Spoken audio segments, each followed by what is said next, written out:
Uncle नमस्ते। अरे अंकिता, नमस्ते बेटा। सीमा से मिलने आई होगी? जी, मैंने जैसे ही सुना कि वो ससुराल से अचानक आ गई है तो मैं मिलने आ गई। हाँ, अचानक वापस आ गई और कहती है कि अब वापस भी नहीं जाएगी। जा मिल ले उससे। जी। मैंने तुमसे 100 बार कहा है कि मैं उस घर में वापस नहीं आऊंगी, मतलब नहीं आऊंगी। तुम चाहे जो भी कर लो। सीमा ऐसी बात मत करो। देखो मैं माँ से बात कर लूंगा और तुम्हें जिससे बात करनी है उससे करो, बस मुझसे मत करो। बाय।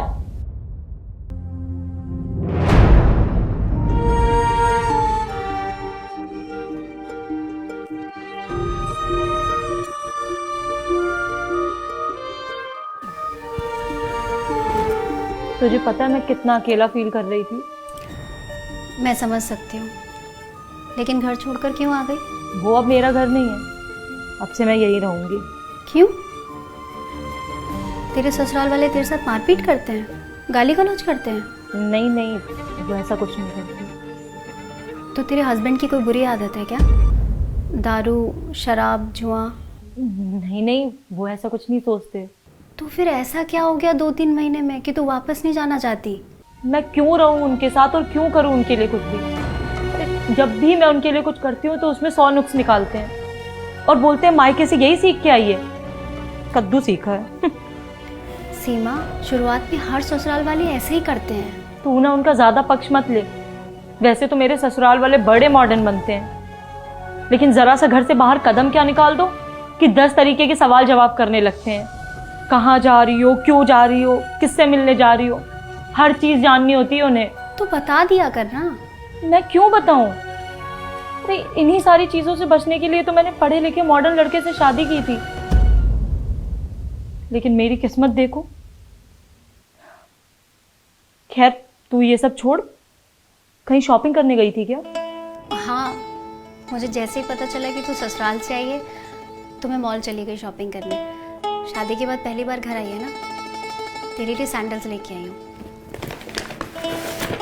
ले, पहन के देख।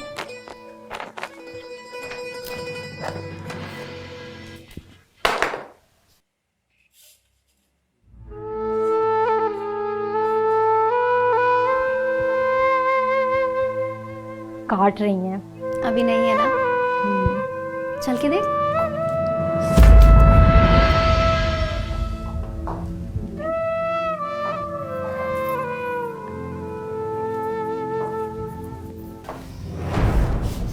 कैसी लगी? बहुत अच्छे हैं।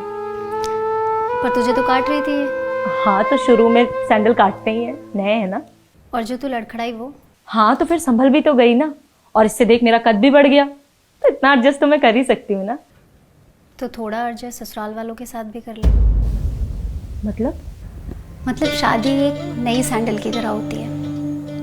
नई लाइफ में हमें कभी कभी कुछ चीज़ें चुभती हैं, लेकिन बाद में वो चुभन कहाँ गायब हो जाती है पता भी नहीं चलता। जैसे अभी तू सैंडल पहन के लड़खड़ाई, लेकिन तूने खुद को संभाल लिया ना। ऐसी ससुराल में भी अगर खुद को संभाल लेगी तो तेरा कद और मान बढ़ेगा। वो कद और मान तुझे मायके में रह के नहीं मिलेगा। मुझे पता है कि अंकल और भैया तेरा साथ देंगे, पर कब तक?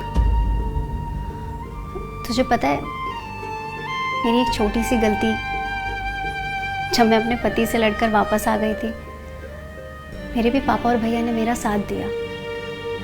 पापा की डेथ के बाद भैया की शादी हो गई और वो अपनी लाइफ में बिजी हो गया। मम्मी है, पर वो पापा के जाने के बाद अपनी दुनिया में रहती है, मुझसे बात भी नहीं करती। इतनी अकेली हो गई हूँ मैं नहीं चाहती कि जो मेरे साथ है वो सब। लेकिन तू जॉब तो करती है ना, इंडिपेंडेंट है। मैं भी जॉब करूंगी, अपना ख्याल रख लूंगी। अब जमाना बदल चुका है। सीमा, जमाना चाहे कितना भी नया हो, कितना भी पुराना हो, अकेली औरत को ये जमाना नोचने को दौड़ता है।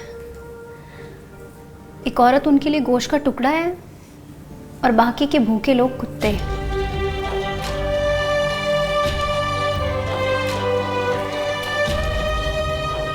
तू मेरी छोटी बहन की तरह है। अगर सच में मुझे लगता कि तेरे ससुराल वालों की गलती है और वो गलती संभालने लायक नहीं है तो मैं तुझे जाने के लिए नहीं बोलती। तू समझ रही है ना मैं क्या कहना चाहती हूँ। बस थोड़ा सा एडजस्ट।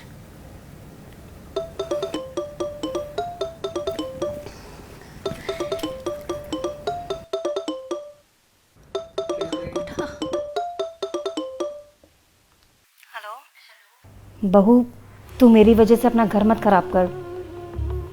तू वापस आ जा, मैं आज से तुझे कुछ नहीं कहूँगी। कैसी बातें कर रही हैं माँ जी? आप तो मेरी माँ है ना, तो फिर आप मुझे क्यों नहीं कुछ कहेंगे? आप इनको बोलो कि मुझे लेने आ जाएं। ठीक है बेटा।